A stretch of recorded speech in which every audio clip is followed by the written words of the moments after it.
Dari bunyi sambutan salamnya kelihatan sinyalnya mulai lemah ini.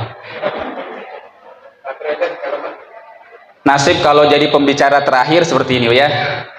Saya sebenarnya berat ini duduk berdiri di sini nih. Jujur saya. Pertama, namanya pembicara terakhir, ibu-ibu sudah tertuju matanya pada makanan. Enggak.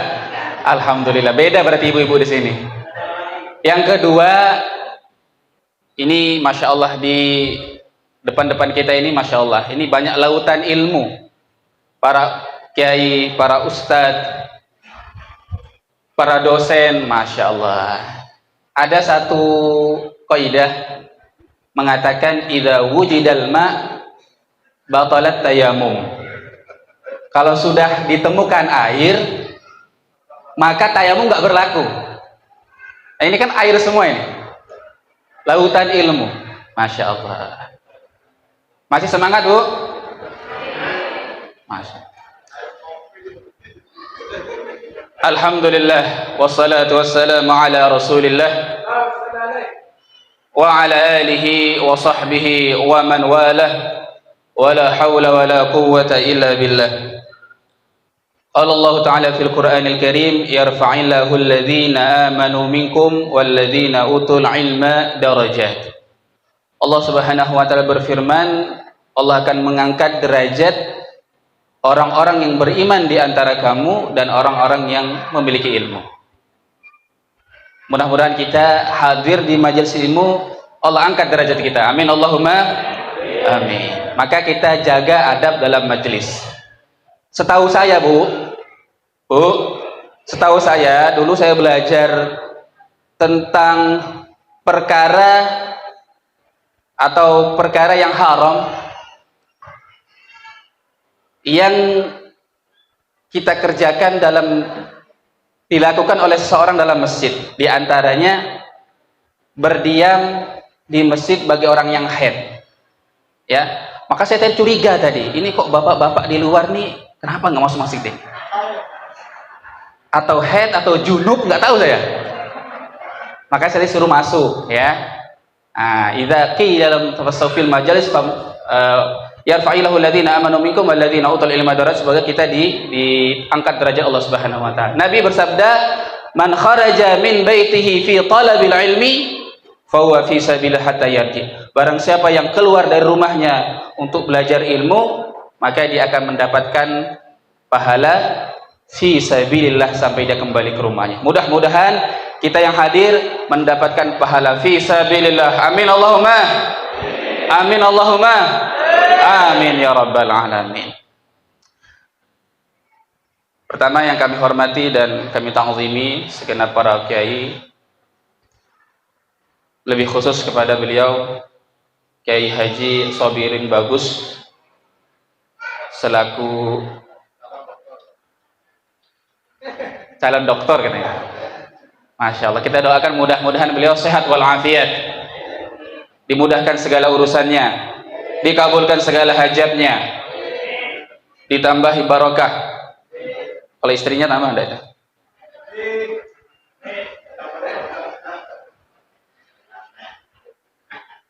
Dan para alim ulama, tokoh agama, tokoh masyarakat, yang besar tak dapat dihimbau gelar, yang kecil tak dapat kami sebut nama. Insya Allah kita semua hadirin adalah orang-orang yang dirahmati oleh Allah Subhanahu wa Ta'ala. Amin ya Allah ya Rabbal alamin. Tinggal 10 menit ya. Jadi Bapak Ibu hadirin, berbicara tentang Isra wal Mi'raj berarti kita berbicara tentang iman. Tentang apa Bu? Iman. Maka hadis yang menjelaskan tentang Isra wal Mi'raj itu oleh Imam Muslim diletakkan pada bab Kitabul Iman. Kitabul Iman. Karena memang hadirin yang dimuliakan,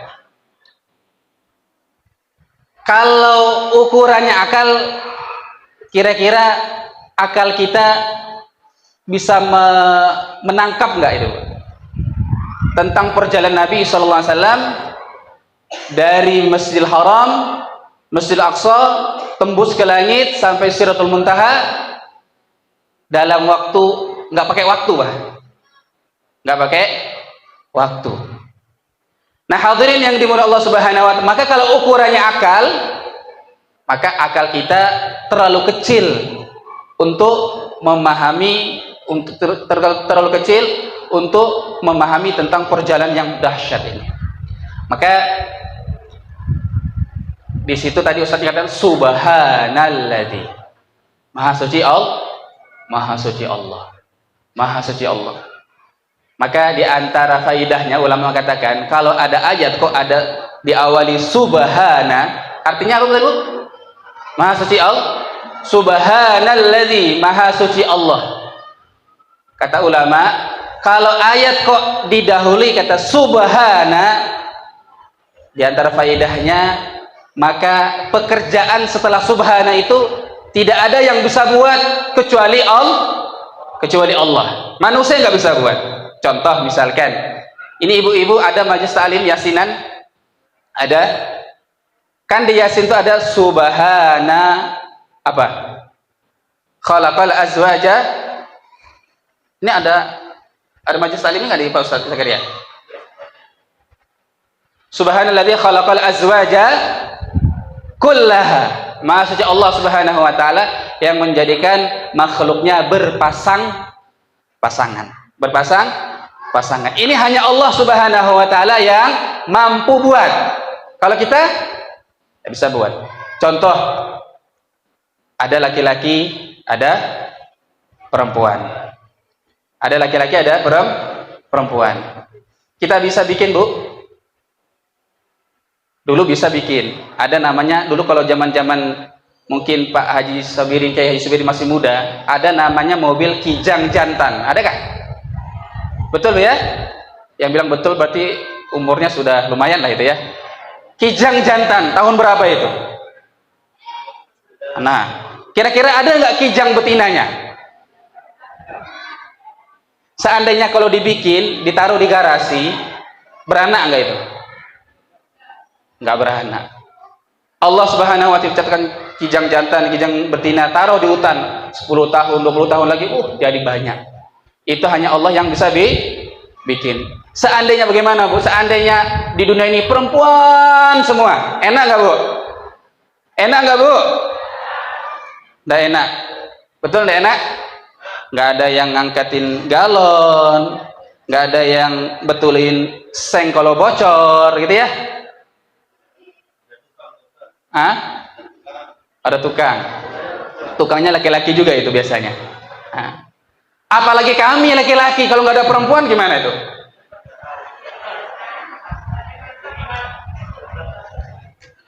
Masya Allah. Maka hadirin yang dimuliakan, ini hanya Allah yang mampu buat. Maka peristiwa Isra wal Mi'raj itu ukurannya iman, bukan ukuran akal. Bukan ukuran akal. Contoh, Bu, ini anak-anak kita tadi di wisuda tadi. Kalau ukuran akal, dia ada karena ada bapak, ada ibu, betul?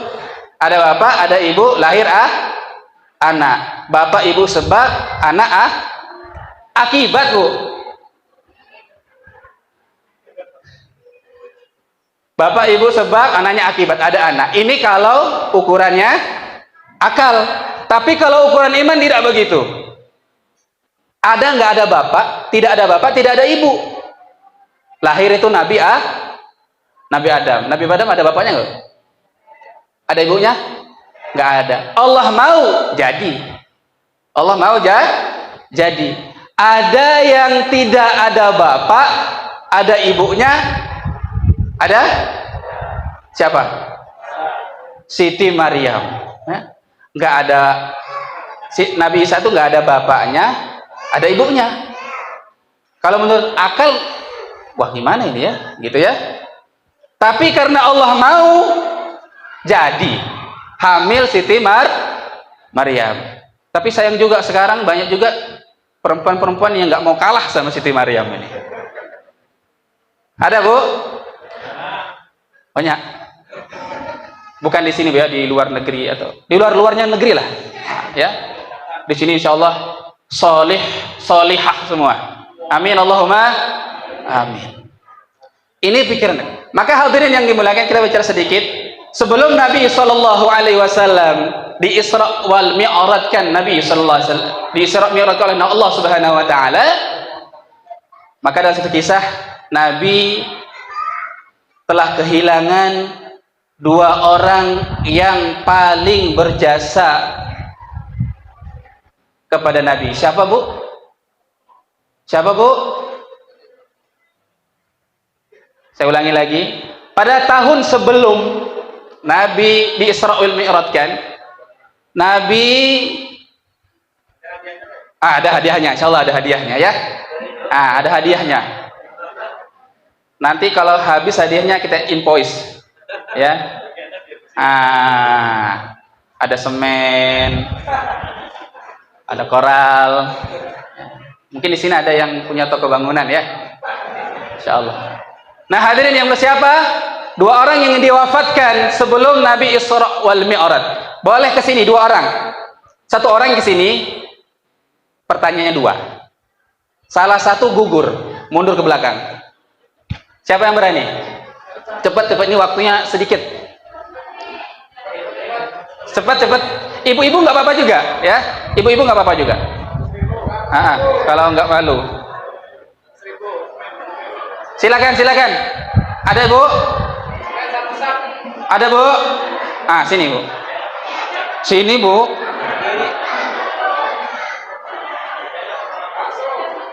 Harus korban ke sini. Ya. Boleh ke sini. Ada enggak nih? Kayaknya Pak Ustadz ini istri-istri sini sudah banyak uang belanjanya dari suaminya.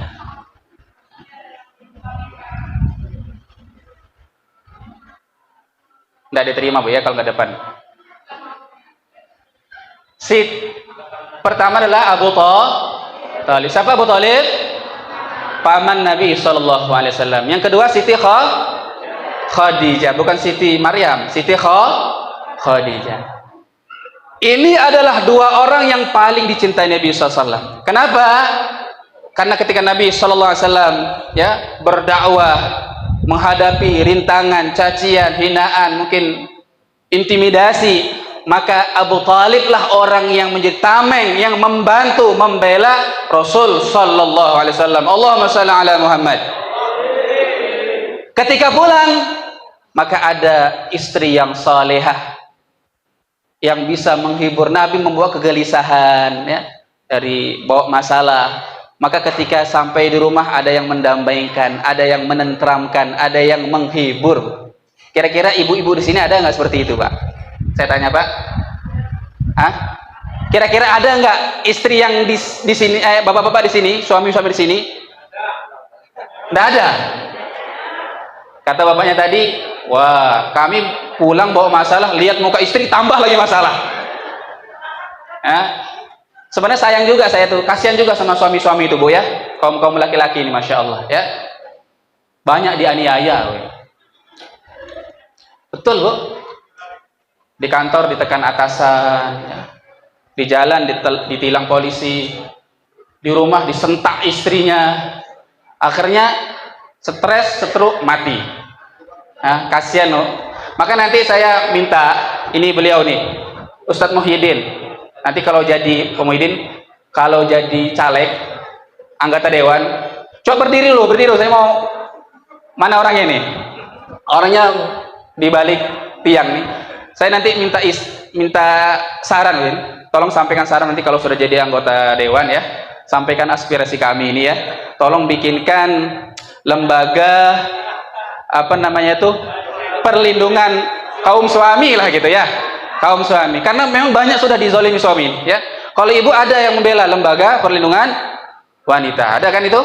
Nah hadirin yang dimuliakan, inilah sosok Sayyidatuna Khadijah ya, Sayyidatuna Khadijah, bukan sekedar istri tapi menjadi pendamping. Maka dalam satu hadis dikatakan, arba'atun man u'tiyahunna faqad u'tiya khairat dunya wal akhirah. Ada 4 hal yang apabila seseorang diberikan keempat hal itu, maka sungguh dia telah mendapatkan kebaikan dunia dan kebaikan akhirat. Jadi orang yang mendapatkan 4 hal ini, dia telah mendapatkan kebaikan dunia, kebaikan akhirat. Maknanya belum tentu yang kita anggap baik di dunia akan berbuntut baik juga di akhirat. Tapi kalau orang dikasih keempat hal ini, maka dia telah mendapatkan kebaikan dunia dan kebaikan akhirat. Apa itu? Di antaranya zaujatan salihah, istri yang salihah, istri yang salihah. Setiap perempuan bisa jadi istri, Bu. Ya, setiap perempuan bisa jadi istri, tapi belum tentu bisa jadi pendamping. Ya, pulang dia dari undangan, itulah mas ini, malu adik pergi undangan tadi, tetangga gelangnya sini 1/2 kilo emas, di sini 1/2 kilo, kalungnya 1 kilo, sampai bungkuk berjalan. Akhirnya apa? Suaminya comot sana, comot sini, ya, haram, karena ngikuti istri yang bengkok tadi, Pak, ya, yang tidak salihah. Maka ketika orang belum beriman kepada Nabi, Siti Khadijah sudah beriman kepada Nabi. Ketika seorang memusuhi Nabi, Siti Khadijah menjadi pembela Nabi. Maka betul, kita satu hari Siti Aisyah itu ya kadang-kadang cemburu lah, ya, cemburu dengan kebaikan Siti Khadijah, ingin seperti Siti Khadijah. Maka hadirin yang dimuliakan, ketika masalah datang bertubi-tubi kepada Nabi Shallallahu Alaihi Wasallam, maka Nabi ingin mencari satu tempat yang kira-kira bisalah untuk membela, membacking dakwah Nabi Shallallahu Alaihi Wasallam. Maka diceritakan beliau pergi ke Taif. Ibu tahu Taif, Bu? Tahu Taif? Tahu nggak Taif, Bu? Taif itu patung singa belok kanan. Nah, terus sana itu, nanti sampai Taif. Nah, berapa kira-kira jaraknya, Bu, dari Mekah ke Taif itu? Jalan kaki loh Nabi. Jalan kaki. Berapa kilo tuh? Berapa langkah? Ada yang tahu? Bapak-bapak ada yang tahu nggak nih? Berapa langkah kira-kira tuh jalannya? Hah? Kata bapak-bapaknya, kalau itu saya nggak tahu, Ustaz. Tapi kalau langkah ke janda yang baru tinggal suaminya itu saya tahu itu. Berapa itu jaraknya itu? Allahumma shalli ala Muhammad. Nah, hadirin yang dimuliakan, ketika Nabi datang ke Taif dengan membawa harapan yang besar, Nabi bukan disambut tapi disambit, ya, ditolak. Bahkan orang-orang sana melempari Nabi, menempel dengan batu sehingga berdarah Nabi sallallahu alaihi wasallam. Di saat seperti itu Nabi sallallahu alaihi wasallam didatangi oleh malaikat penjaga gunung. Kata malaikat, wahai Muhammad, aku diperintahkan oleh Allah Subhanahu wa taala untuk taat atas apa yang kau perintahkan. Kalau engkau tadi dakwah bukan disambit, dihinakan, dilempari batu, dizalimi, kira-kira bagaimana kalau seandainya gunung di sekitaran Taif ini saya angkat kemudian dihempaskan ke penduduk Taif supaya seperti ayam penyet gitu, Pak. Gitu ya. Itu kalau kira-kira kalau kita bagaimana, Bu? Kalau kita gimana itu? Dizolimi orang, diomongin tetangga, pokoknya dizolimi lah. Tiba-tiba datang malaikat Jibril, ting gitu ya. Wahai ibu, kira-kira ini bagusnya diapain nih tetangganya? Katanya tadi gas ya, lanjutkan. Itu kalau kita, Nabi tidak, Bu ya. Nabi tidak. Bahkan Nabi sallallahu alaihi wasallam mendoakan hidayah kepada mereka. Kata Nabi, "Illam takun bika alayya ghadabi fala ubali." Yang penting engkau tidak marah kepadaku ya Allah, saya tidak peduli. Mau dihinakan, kau kirim kemana saja, saya ditolak di mana saja, seandainya engkau tidak marah kepadaku Allah, itu tidak saya pedulikan. Maka Nabi mendapat kehormatan, diangkat oleh Allah Subhanahu wa taala. Hikmahnya, jadi kita itu bukan Isra itu artinya berjalan. Namanya jalan maju nggak, Bu? Maju.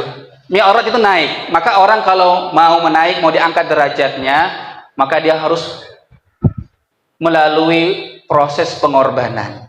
Proses pengorbanan. Kok ada ibu-ibu ya nggak mau korban, di rumah rebahan aja, ya tiba-tiba bikin status akan indah pada waktunya, pret, mimpi itu, ya kebanyakan minum antimo, jadi yang tidurnya kedalaman. Nah, mimpi. Maka hadirin yang dimuliakan Allah Subhanahu Wa Taala, sedikit lagi, Isra wal Mi'raj. Nabi Shallallahu Alaihi Wasallam diperjalankan oleh Allah Subhanahu Wa Taala mengendarai apa, Bu? Buraq. Di sini, masya Allah. Kemarin saya ngisi ceramah di Kabo. Ketika saya sampaikan pertanyaan seperti itu, onta jawabannya, Bu. Ada orang Kabo di sini? Ada orang Kabo? Ada orang Kabo? Oh, mohon maaf. Jawabannya onta. Saya lama mikir, kira-kira kalau onta itu sampai hari ini kayaknya belum selesai itu perjalanannya. Ya. Kira-kira onta kletuk gitu ya. Saya nggak tahu siapa yang ngajar itu onta itu ya. Oke. Nah, hadirin yang dimuliakan Allah Subhanahu Wa Taala, maka Nabi diperjalankan Allah Subhanahu Wa Taala dengan buraq. Buraq itu ya diambil kata barkun, ya. Ada ulama mengatakan barkun itu kilat, ya, cahaya, ya. Jadi kecepatan cahaya, Bu, ya.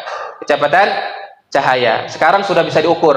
Kalau Bapak-bapak searching di Google, Mbah Google, tanya Mbah Google berapa itu kecepatan cahaya, sudah ada di situ, muncul, ya. Kalau nggak salah saya lihat itu 300.000 km per detik. Jadi kalau klik gitu ya, 300.000 km per detik. Sedangkan luas bumi ini cuma 40.000 km. Jadi seandainya kalau pakai buraq itu 8 kali itu muter itu, ya. Tapi kenapa kok lama? Perginya habis Isya, pulangnya sebelum subuh. Lamanya lihat-lihat. Linuriyahu min ayatina. Nabi ngobrol sama Nabi ini, ketemu Nabi ini, melihat surga, melihat neraka, berkomunikasi dengan Allah Subhanahu Wa Taala. Itu yang lama. Kalau perjalanannya sebentar. Maka hadirin yang dimuliakan Allah Subhanahu Wa Taala, yang terakhir, ketika Nabi Shallallahu Alaihi Wasallam berjalan, maka Nabi Shallallahu Alaihi Wasallam mencium ada namanya bau-bau harum. Nah, dalam satu kitab sebutkan Nabi itu melalui beberapa kaum. Saya sebutkan sini cerita satu aja. Mencium bau harum. Maka Nabi katakan, ini bau harum apa ini, wahai Jibril? Kata Jibril, ini adalah kuburan Siti siapa? Siti siapa? Masyito. Ya. Saya curiga Pak Muhyiddin, Asia yang mana ini? Ya. Siti Masyito. Siapa Siti Masyito itu, Bu? Siti Masyito itu tukang sisir anaknya Fir'aun, ya. Tukang sisir. Kenapa dapat kemuliaan seperti itu? Ya. Ternyata dia beriman kepada Allah Subhanahu Wa Taala. Satu hari ketika dia nyisir, jatuh. Namanya ibu-ibu kan biasa kalau kaget latah biasanya, Pak Muhyiddin. Latah biasanya. Cuman beda latahnya yang dulu sama yang sekarang. Nah itu. Kalau latah yang sekarang kan kaget ayam gitu ya. Atau misalkan apaan sah gitu. Nah, kulkas gitu ya. Itu latahnya ibu-ibu sekarang. Nah, itu semen gitu ya. Karena pingin bangun rumah. Nah, kalau zaman dulu beda latahnya. Ketika latah yang diucapkan adalah nama Allah Subhanahu Wa Taala. Bismillah, Allahu Akbar. Seperti itu ya.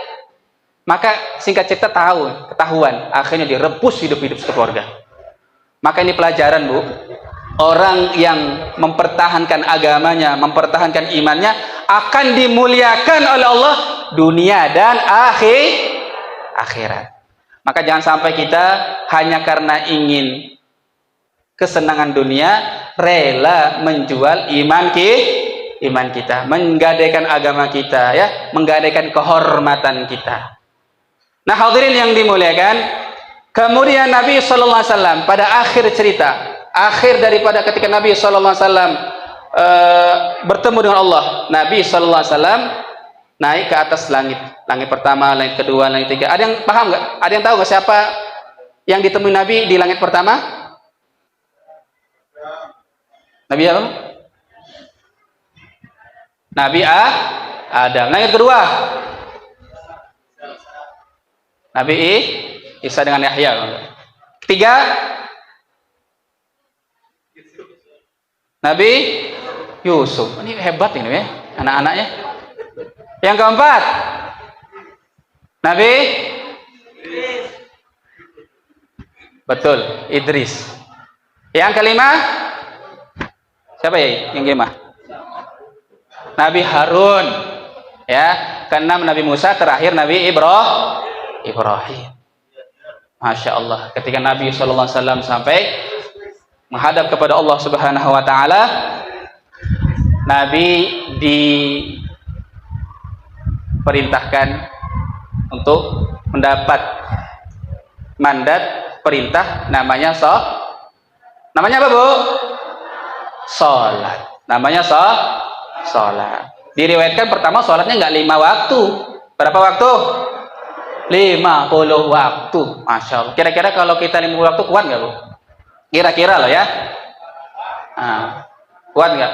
Itu ketika Nabi SAW turun ketemu Nabi Musa, namanya satu profesi, ya kan curhat itu. Nabi Musa agak kepo juga mungkin gitu ya, kalau bahasa kita ya. Wahai Muhammad, engkau dapat perintah apa? Dapat perintah sholat 50 waktu, wahai Musa. Itu Nabi Musa kaget. Ya, apa? Seperti itu ya. 50 waktu. Ah, gitu ya. Itu kayaknya umatmu nggak kuat itu Muhammad. Umat saya itu, kata Nabi Musa ya, kalau bahasa kita, keker-keker, tinggi, besar, kuat, ya. Tapi kalau saya rasa-rasa kayak roman-romannya nggak kuat itu sholat 50 waktu. Apalagi engkau, wahai Muhammad, umatmu kecil-kecil, kurus, ceking, hitam, pendek, makannya kangkung sama genjer. Kayaknya nggak kuat wahai Muhammad. Seperti itulah ya. Akhirnya minta korting, minta kurang. Akhirnya dapat 5 waktu. Tapi mohon maaf Bu, 5 waktu pun masih banyak yang belum mengerjakan. Ya, sholat itu sangat penting Bu, sangat penting. Tandanya sholat itu sangat penting, luar biasa.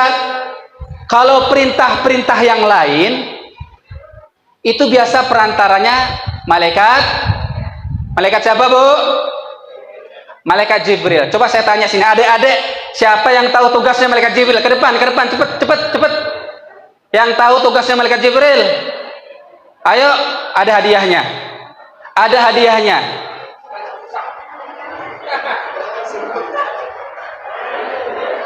Ayo cepat, yang tahu tugasnya malaikat Jibril. Cepat, waktunya sudah mau habis. Siapa yang tahu? Cepat. Siapa yang tahu tugasnya malaikat Jibril? Sini yang tahu sini. Sini Bu, yang tahu sini. Yang tahu sini. Ibu-ibu nggak apa-apa juga, ya. Anak sini. Ini siapa nih? Sini. Nah, mau tanya dulu namanya siapa? Ajeng. Kartini itu. Raden Ajeng Kartini. Bukan. Ajeng siapa? Masya Allah. Bapaknya siapa? Mana bapaknya?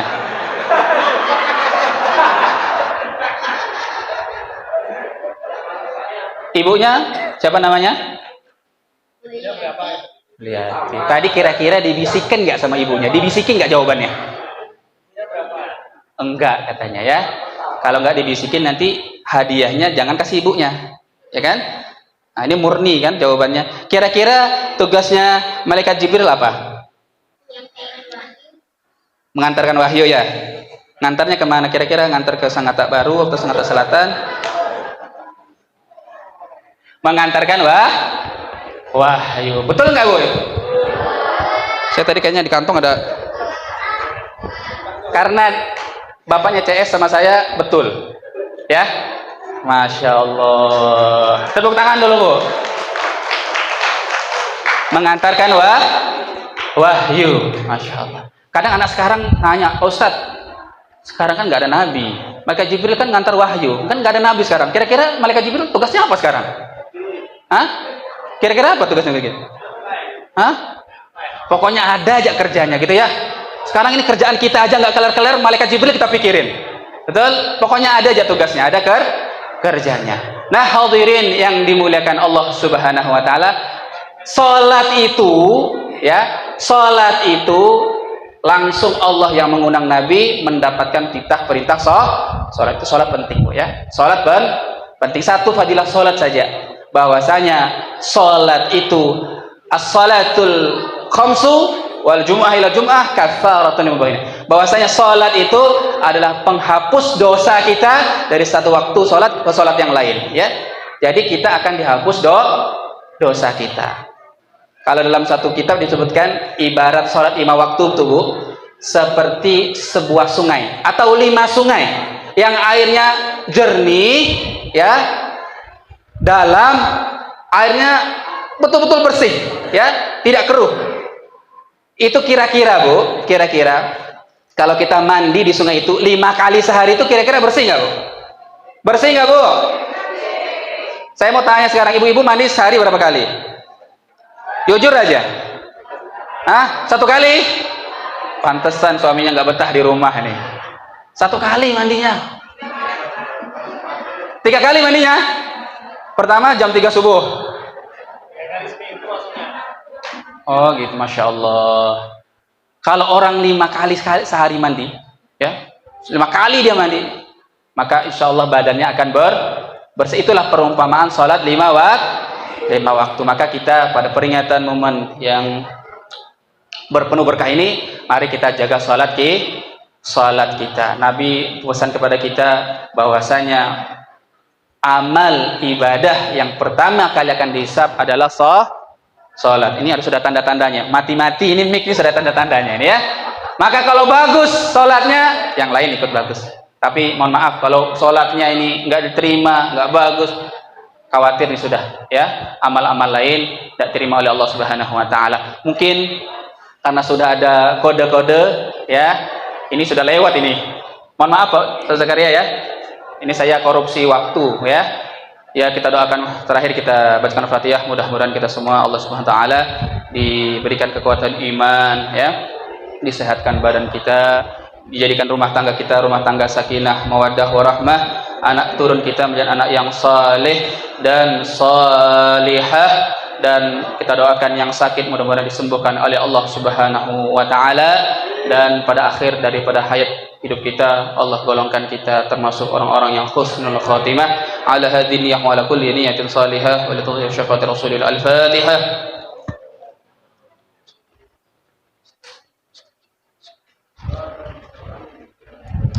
Demikian yang bisa saya sampaikan, lebih kurang saya mohon maaf. Terima kasih atas segala perhatian, mohon maaf atas segala khilafan, kesalahan. Allahul muwaffiq ila aqwamit thoriq. Wassalamualaikum warahmatullahi wabarakatuh.